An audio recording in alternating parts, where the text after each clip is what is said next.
REVan YouTube, Gator McKlusky, White Lightning, take one. Let's roll.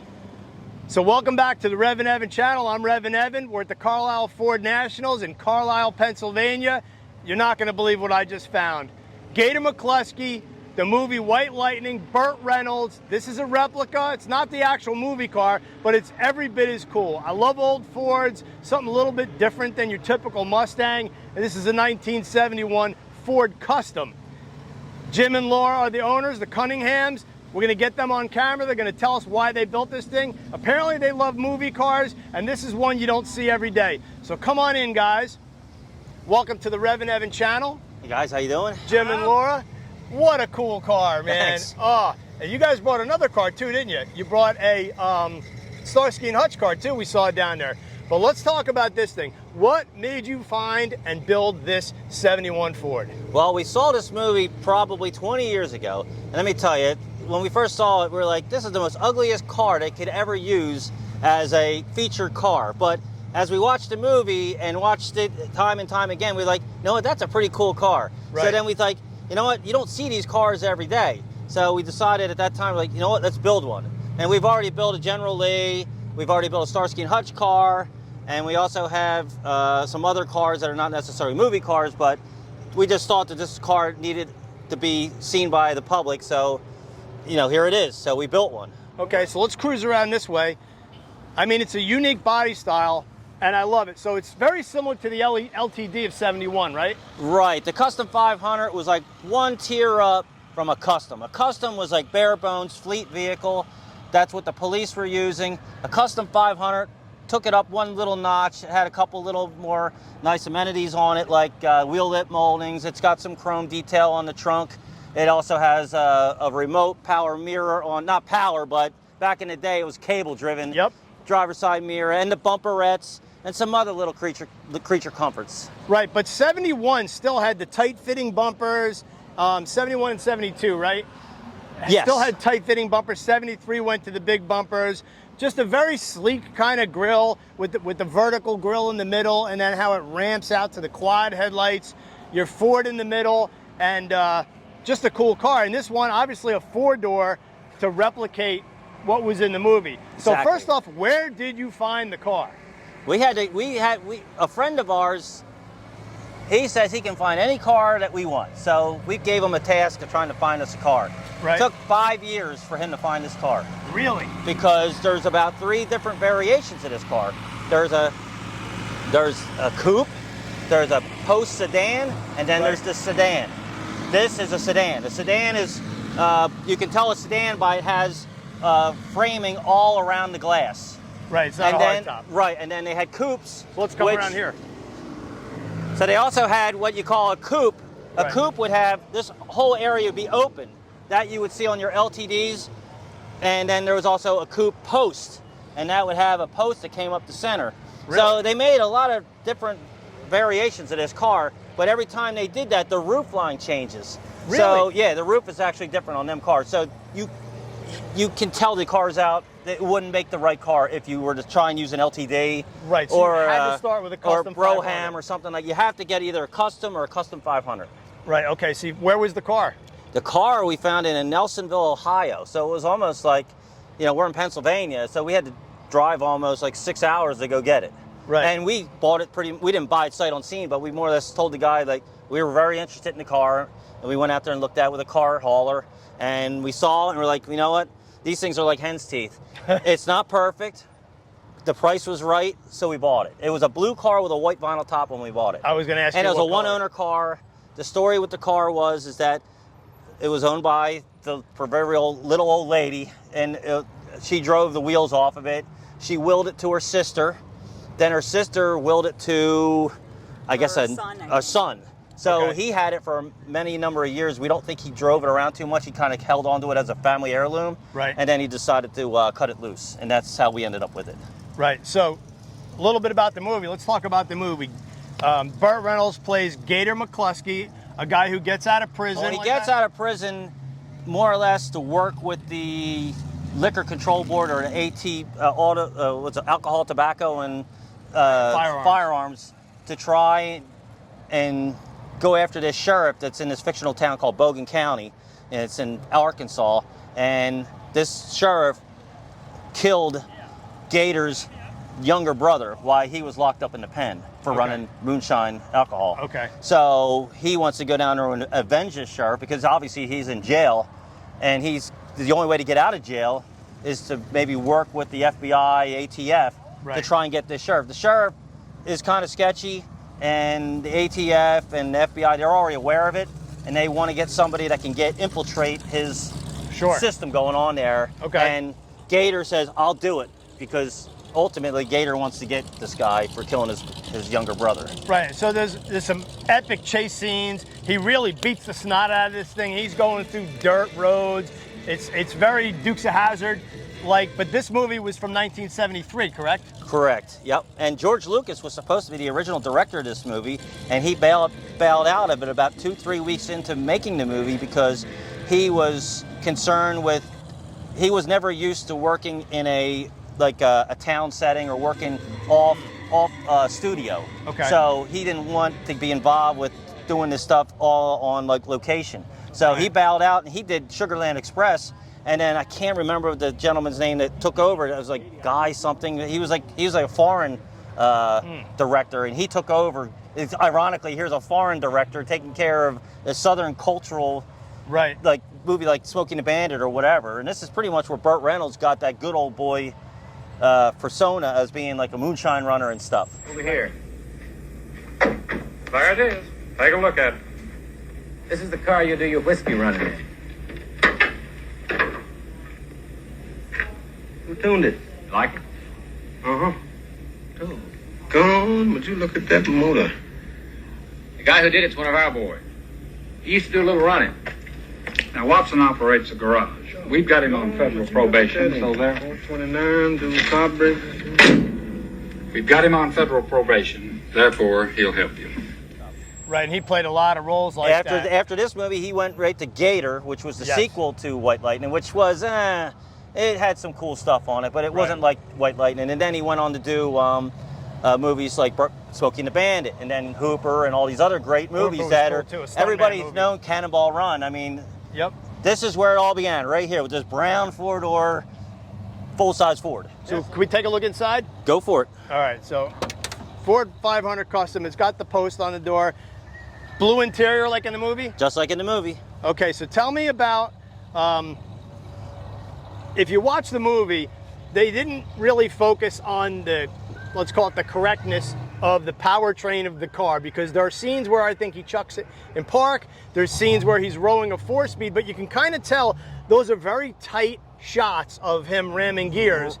So it almost doesn't look like it's this interior. Right. Anybody that watches the movie will definitely see that there's definitely some inconsistencies with the car and how it's supposed to be perceived.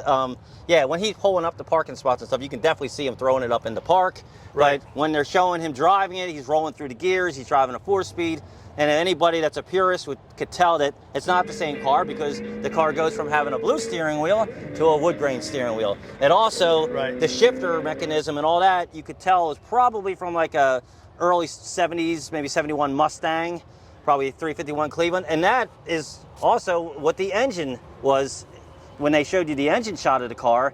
Burt Reynolds is like, oh, it's got 429, dual carburetors and stuff. Well, it didn't have dual carburetors, and it had shock towers in it. Shock towers tells you it's a Mustang. And it was a 351 Cleveland in that shot. And going back to 1973 at the drive-in, you don't have a pause, rewind, and, you just looked at it and that was it. They didn't care. Right, and they were making films on budgets back then, so it was like, hey, if they had B-roll from maybe an earlier movie or an earlier scene that they shot, they might have just used some other B-roll as opposed to, finding a correct car. And like today, you'd be scrutinized, so everything kind of has to be perfect. But back then, so they did portray the car as a 429, because he does say that, and they do show under the hood, right? They do show under the hood, but if you look at it real closely, it's a 351 Cleveland with some Carroll Shelby valve covers on it, and an aftermarket air cleaner on it, which I think is like a Baldwin motive air cleaner on it, which is like something that's pretty rare in itself. But So take a look in here. But we tried to make it as correct as we could. So we have her shifter in there, but it's on an auto stick. Oh, that's cool. But the interior is in beautiful condition. Did you have to restore the interior? We did have to go through the interior and put new seat covers and such on it, but it was a pretty decent car, and that was a good selling point on the car too. The dash wasn't cracked and any of that sort of stuff, but there was a lot of varmints living in the car, and snakes, by the way. That beautiful back seat too. Look at all that room. And then you have a CB in there, I see. Yeah, that's not true, correct to the show, but we do have some shaky pudding. That was what they called Lou. Lou was shaky pudding, and then we got the Olympia beer cans that Burt was drinking. That was his beer and of this choice. Is like old school with the peeled top. Yep. Let's take a peek under the hood. All right, well, hope you're not too disappointed, folks, because it's just... Nah, this is about having fun. We got our Arkansas 1971 inspection on there. Oh, yeah, look at that. That is really cool. And we got the Arkansas license plate on the rear as well. We'll take a peek at we that. got our 351 4-barrel Windsor, and probably based on what I could see from the filming of it, it probably is what they had in them cars, because if that had a 429 in it, those cars would have been hazing the tires up and down the road. Right. But I'm sure Hal Needham had some kind of deal with Ford back then. He used to do commercials for Ford. Right. He probably got these cars for literally nothing, and he was the second unit stunt coordinator for that movie. So he did a lot of the stunt work on it. He did a lot of the hard driving on it. There was other guys that I'm sure were involved as well, but Hal Needham was the guy back then with Stunts Unlimited, and he did all the... You needed something done, Hal did it. Right. So, I mean, it looks very clean under here. It looks like Yeah, this really is probably far nicer than whatever they were using, because they were probably using a pure stock 351, maybe a 400, but Right. it's highly unlikely that they had any 429s in any of them cars. Right, but he had the steel wheels. Now, the purists are quickly going to point out that this is a Mopar wheel, but Ford and Mopar share a lug pattern. And you know what? These wheels are 4 wheels for about $125 to $200. The Ford rims of the same variety are about $3,000. Yeah, So, I saw a beat-up set in the swap meet yesterday for $1,800. so a beat-up set. For those that want to, beat up on the wheels, hey, they're 15x7s. They're cheap and they look pretty cool. It gets the job done. Yeah, it gets the job done. Tell me about the paint. Is it the exact 71 paint that you went with? Well, or? you got to go with the fact that we're watching film reels, we're watching video that's been done and redone, Technicolor, but we went through a lot of paint codes to come up with this code, and it's called Walnut Fire Metallic. It was Right. a Lincoln color. We're assuming that's what they used on the car, and it looks great on the car, so that's what we went with. I absolutely love it. It's got a lot of metallic in it. It looks really good. The sun is shining. We got about, what, a 9-body trunk here? Oh yeah, you could definitely fit a lot of people in that trunk going to a drive-in. But I'm going to say, like the LTD, if you come around here with the camera, this is a very plain taillight, so that would have been on the custom, right? Right, and the LTD actually, this whole panel would have been all lens, and they actually had that all lit up. Right, and Now it said LTD in it, right? Yep, and it lit up. And then there's also, you got to keep in mind, there's also a car called the Galaxy. Yep. And the Galaxy shared the same platform, and they had Galaxy 500, they had Galaxy Brohams, and they all had different little variations of their taillight configuration. Yeah. And then here's going back to your size of your trunk. I mean, this trunk, no wonder they were hauling Moonshine in it. Look at the size of this trunk. Oh, yeah, let's take a look at this. Oh yeah, look at Is this this movie. original movie poster? This is a reprint of the original movie. I mean, in this day and age, could you put something on screen that says, it's my kind of film? Booze, frauds, car chases, corruption, revenge, all the things that make life worthwhile. Yeah, exactly. And here's a picture of the car right here, and here's Yep. some of the characters and the plot. And then, of course, Burt Reynolds with the holding the lightning. That is really neat. That kind of drives it home. Yep. And then, like, this is what the car looked like when we purchased the car back in 2018? 17. Oh, this is fantastic. I see you got the CB antenna. Yeah, we just put that on there because, again, it's not one of them things that was on the car, but Right, that's how we communicate when we're driving down the road. right. Oh, between you two of you? Yep. So what other props? I see you got some props up here. You got this board right here. Yeah, we got some pictures of, or more movie stills. Check this out. Where's that other So there's one? like some scenes, The other picture board. the chase scene, and some other stuff, jumps. There's the car itself right there. Where'd the other picture board go? I read a story about that he missed the jump and barely made it and barely landed the jump. Yeah, he had told that the barge operator to just gun it. Huh. And while he was he didn't realize that the barge was going to be able to take off so quickly, and the barge actually went faster than he had thought. Here's some more clips from the movie. Let's see. See, this is what I was talking about. They just absolutely beat the snot out of this thing through dirt roads, slamming it. Here's the jump scene, bottoming it out. I wonder how many cars they went through. We think, you know, and obviously Hal Needham has passed away, and a lot of the people that were involved in this film are no longer with us. We can look at it and say that they possibly used as many as 4 cars. Okay. Just based on what we can see, all the little trims, because you can tell by looking at some of the cars, some of them had a chrome body side molding there. There was at least one car like that. Then there was some cars that had some little bumperette things on here, which is another car. They had a first unit stunt car that had a big giant push bumper on the front of the car to kind of preserve the front end on some of the heavy driving scenes. Right. And then there was just some cars that, you know, they were really beat up, and you could tell that they wrecked them, and then they kind of patched them up and got them back on the street again. And you know, the biggest thing that made these cars pretty cool is just the fact that it had the black wheels and it had the Cooper wide runners on it. Right. And that's a tire that, you know, hasn't been made in decades. So we kind of made them up to make it look like it. They're actually BF Goodrich Radial TAs with Cooper stickers on them. That's cool, though. I mean, because when you have such small, subtle things, you got to make them things stand out, because that's what made that car cool. Yep. How many people recognize it going down the road versus just being an old car? You get a lot of thumbs up, movie fans? Yeah, there's a lot of people that definitely look at it and give us thumbs up, because a lot of people growing up remember these cars as being this family station wagon, because it's the same car that they use for Country Squire. My Uncle Jack had an LTD, same everybody color. Remembers riding in the back, in the rumble seat in the back of the station wagon. And yeah, they're neat cars. They're definitely a car that's from their time and the 70s, and everybody remembers it. It was just a regular, common, everyday driver kind of car that virtually 5 out of 10 families had one of these things, whether it was an LTD or a Country Squire or a Galaxy. I mean, it was just a blue collar car. Right. And that's what they wanted to use in the movie. That way it didn't stand out. They didn't want the General Lee on White Lightning. Right. Because they didn't want to draw any attention to it. He was working undercover.